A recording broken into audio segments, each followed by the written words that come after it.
Podcast Belajar Alkitab bareng William and Stephen. Ya, di episode sebelumnya kita udah sempat belajar sama-sama karena kita berdua juga belajar dengan membuat podcast ini. Kita belajar gimana sih jadi Kristen yang sebenarnya, dan kita nemuin bahwa jadi Kristen yang sebenarnya itu harus sesuai dengan firman Allah. Yes, exactly. Hidup sesuai dengan kehendak Tuhan Yesus.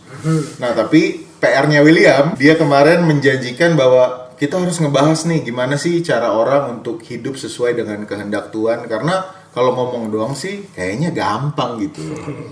Nah, makanya hari ini tuh kita mau sama-sama bahas. Jadi kehendak Allah bagi setiap kita itu apa? Nah, kita mulai dari sini. Coba kita baca Yesaya 43 ayat 7. Semua orang yang disebutkan dengan namaku, yang kuciptakan untuk kemuliaanku, dan kubentuk dan yang juga kujadikan. Oke, berarti tadi kalau gue perhatiin ada kata semua orang di ayat tadi. Semua orang kuciptakan untuk tujuannya kemuliaanmu. Tuhan. Berarti untuk kemuliaan Tuhan diciptakannya manusia kayak kita ini. Yes. Dan coba kita lihat juga ya, ini 2 Korintus 3 ayat 18. Manusia dijadikan untuk mencerminkan karakter Allah. Oh iya, Nah, dari dua ayat ini kan berarti kelihatan bahwa secara umum ya, secara gambaran besar tuh kehendak Allah buat kita manusia adalah untuk mencerminkan kemuliaan Tuhan. Oke, karakternya dia ya. Ya. Oke. Nah, emang jadi pertanyaan sekarang tuh, lu tahu nggak kemuliaan Tuhan itu apaan? Bapak bisa tahu kemuliaan Tuhan apa? Soalnya setahu gua pernah ingat juga Musa tuh sempet juga kayak penasaran kemuliaan Tuhan tuh apa gitu. Ya, ditulis tuh di Keluaran 33 ayat 18 sampai 19. Terus Tuhan jawab nih, katanya, perlihatkanlah kiranya kemuliaanmu kepadaku, itu kata Musa kan. Oke. Tetapi firman-Nya, yaitu firman Tuhan, aku akan melewatkan segenap kegemilanganku dari depanmu dan menyerukan nama Tuhan di depanmu. Aku akan memberi kasih karunia kepada siapa yang kuberi kasih karunia dan mengasihani siapa yang kukasihani. Oke. Berarti dari sini sebenarnya yang bisa ditangkap adalah kemuliaan Tuhan itu adalah kebaikan Tuhan. Yes. Kemurahan Tuhan. Kalau bahasa Inggrisnya tuh God's goodness. Oh. Jadi bisa kita rangkum lagi lebih kecil bahwa manusia diciptakan ke seluruh dunia untuk bisa menyebarkan berita bahwa Allah itu baik. Ya. Allah itu penuh kasih karunia, kemurahan. Ya, dan itu kan sifat-sifat Allah. Benar, itu adalah karakter Allah. Ya, jadi kalau orang tuh mau hidup sesuai kehendak Tuhan, dia harus hidup mencerminkan karakter atau sifat-sifat Allah.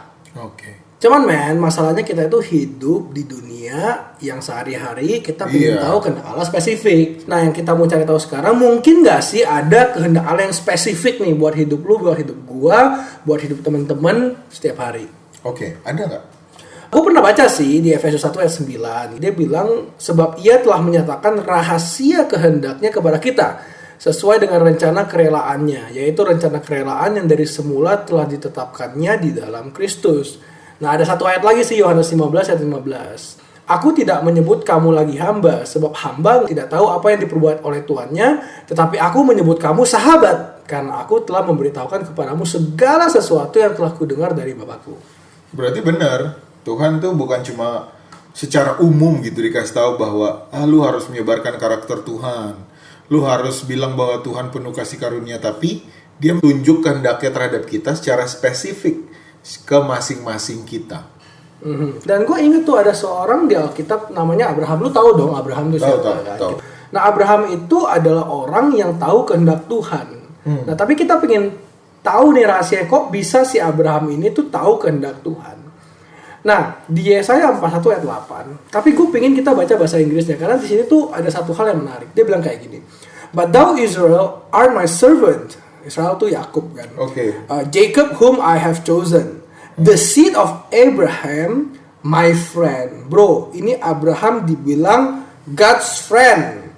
Berarti di sini ya kuncinya, kalau kita bisa tahu kehendak Tuhan, ya kita harus jadi temannya Tuhan.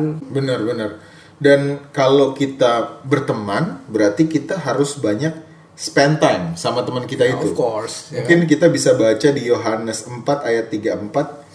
Kata Yesus kepada mereka, makananku ialah melakukan kehendak Dia yang mengutus aku dan menyelesaikan pekerjaannya.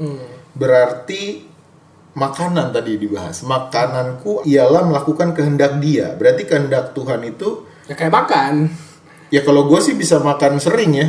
Ya lu minimal 3 kali sehari. Lu kalau nggak makan sehari gimana rasanya? Berarti kalau makanan Tuhan adalah kehendak, gue sering melakukannya dong. Ya Makan bukan gitu. dibilang kehendak Tuhan itu seperti makan, bro. Bukan juga sih. Kalau makannya nasi kan, bro. Nasi. Tapi maksudnya adalah sering dilakukan. Makanan kan sebagai Ya, contoh. minimal 3 sehari. Lu kalau nggak 3. makan gimana lapar? Benar. Kecuali puasa. Berarti maksudnya itu ya kita harus sering-sering ketemu, Iya. sering-sering Makan ngobrol. bareng, ya kan spend time gitu loh. Nah, coba kita buka deh Efesus 5:17. Sebab itu janganlah kamu bodoh, tetapi usahakanlah supaya kamu mengerti kehendak Tuhan. Jadi itu harus ada usaha. Oke, itu hal yang harus kita lakukan. Ya, misalkan di Yesaya 50 ayat 4, setiap pagi ia mempertajam pendengaranku untuk mendengar seperti seorang murid. Kalau yang gue tangkap dari ayat di Efesus tadi, bahwa lu jangan seperti orang bodoh, tetapi mengusahakan supaya mengerti kehendak Allah. Terus di Yesaya, setiap pagi ia mempertajam pendengaranku. Allah mempertajam pendengaran si manusia yang mencari tahu kehendaknya. Berarti itu maksudnya adalah lu harus rajin-rajin baca Alkitab dan berdoa. Exactly. Makin sering kita berdoa dan baca Alkitab, berarti makin sering juga kita spend time sama Tuhan. Nah, disitulah kita baru bisa tahu seperti apa sih kehendak Tuhan buat kita. Makanya kalau misalnya gue juga jarang sama lu, dari mana gue tahu lu suka makan martabak ya gak? Ih, gila, bocorin. Aduh sorry. Kok jadi bicara martabaknya? Ya tapi kira-kira kayak gitulah ya. Oke, setelah kita baca Alkitab, karena gue dulu jarang baca Alkitab, gue nggak tahu faedahnya baca Alkitab apa. Mungkin Jadi sekarang lu sering gitu baca Alkitab. ya nggak terlalu, tapi lumayan lah. Tapi maksudnya kalau gue baca komik, gue mungkin ketawa. Kalau gue baca cerpen, gue dapat inspirasi. Kalau baca Alkitab, faedahnya Kalau baca Alkitab ada sih di Mazmur gitu loh, dibilang firman-Mu itu pelita bagi kakiku dan terang bagi jalanku. Salah satunya itu ya kita lihat bahwa mata kita tuh bisa lebih dibuka. Bukan hanya itu tuh Alkitab kan jadi pedoman gitu buat Benar. kita.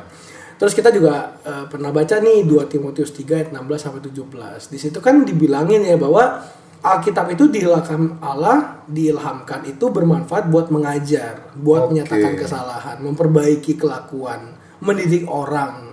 Nah, lu selama lu belajar Alkitab kayak gini baca-baca, lu udah merasa dididik belum sih atau dibetulin gitu? merasa sih, karena kan misalkan ayat Yohanes 15 ayat 11 gitu.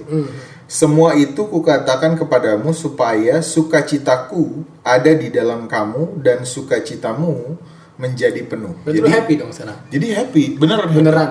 Beneran happy. Serius? Bener, karena kayak misalkan nih, gue baca Alkitab dan gue menemukan bahwa oh ternyata hari ini gue baca bahwa gue harus bersyukur. Ada aja kan orang yang kayak hari ini kerjaan banyak, hari ini kayaknya ban bocor apa segala macam. Biasanya gue paling gak suka ngeliat orang kayak gitu sih, baunya negatif aja Betul, terus. tadinya gitu. Tapi setelah gue tahu bahwa lu harus lebih gampang bersyukur karena di luar sana banyak orang yang gak lebih beruntung dari lu. Akhirnya masalah yang tadinya masalah berat banget jadi lebih ringan. Make sense. Jadi lebih bersyukur seperti itu. Gue jadi ingat tuh ada satu ayat di Mazmur kan, Mazmur lagi nih. Mazmur 119 ayat 98. Perintahmu membuat aku lebih bijaksana daripada musuh-musuhku, sebab selama-lamanya itu ada padaku. Jadi memang kalau baca Alkitab tuh ya dari harusnya kita mengeluh jadinya happy. Oke. Terus jadi kelihatan memang kita jadi lebih bijaksana gitu kan. Benar. Jadi lebih ada apa ya? Kalau dibilang mungkin dewasa kali. Ya. Dan bukan cuma dewasa secara umur, tapi dewasa dalam Tuhan kan lebih baik gitu. Dan baca Alkitab yang pasti harusnya ada rewardnya dong. Oke. Kayak gue berteman sama lo lah, masa kita berteman, memang sih kalau berteman itu kita harus siap menanggung, bukan cuma senangnya tapi harus sedihnya juga. Tapi gak mungkin dong, masa gue pingin teman sama lu sedih-sedihnya doang. Ya, harus benar. ada sesuatu dong yang lu kasih ke gue kayak reward atau apa. Jadi menurut lu kalau orang hidup sesuai kehendak Allah itu ada rewardnya nggak? Harusnya sih ada, kayak misalnya di 1 Yohanes 2 ayat 17, Dan dunia ini sedang lenyap dengan keinginannya, tetapi orang yang melakukan kehendak Allah tetap hidup selama-lamanya. Wih. Berarti intinya itu ya balik lagi ke kehidupan kekal. Kita dapat reward, kita akan hidup kekal. Bukan cuma di bumi ini, tapi jaminan bahwa kita dapat tiket menuju ke sorga. Ujung-ujung jadi kayak lo itu kan bilang ke gua, ih kok kayak klise banget ya orang Kristen itu tuh ujungnya hidup kekal. Ujung-ujungnya sorga, ujungnya sorga. Ya, tapi memang kenyataannya kita bilangnya kayak gini kan. Pengharapan lagi-lagi ya. Maksudnya karena sebenarnya kadang ada orang yang putus pengharapan di dunia misalkan. Gua udah usaha gagal. Gue punya keluarga berantakan, gue ini itu gagal apa segala macam. Tapi Tuhan kasih pengharapan bahwa kalau lu hidup sesuai kehendak Tuhan, hidup sesuai firman Tuhan, lu masih punya pengharapan untuk hidup kekal di surga nanti. Wis, mantap. Dan menariknya gini loh, topik yang kemarin itu kita belajar menjadi Kristen. Ngomongin tiba-tiba hidup kekal, terus kita belajar kehendak Tuhan, ujung-ujung hidup kekal. Gue coba ngeliat belajar Alkitab tuh funnya gini loh. Kita bisa belajar banyak hal, ujung-ujungnya tuh selalu ke satu tujuan yang sama. Satu hal yang sama. Dan mungkin minggu lalu gue merasa bahwa ini klise. Minggu ini gue merasa bahwa toh iya ada benarnya juga sih. Toh iya ada manfaatnya juga sih belajar Alkitab buat gue, buat lu, buat teman-teman yang dengar gitu. Baiklah. Oke. Merasa lebih terisi hari ini belajar Alkitab mengenai kehendak Allah.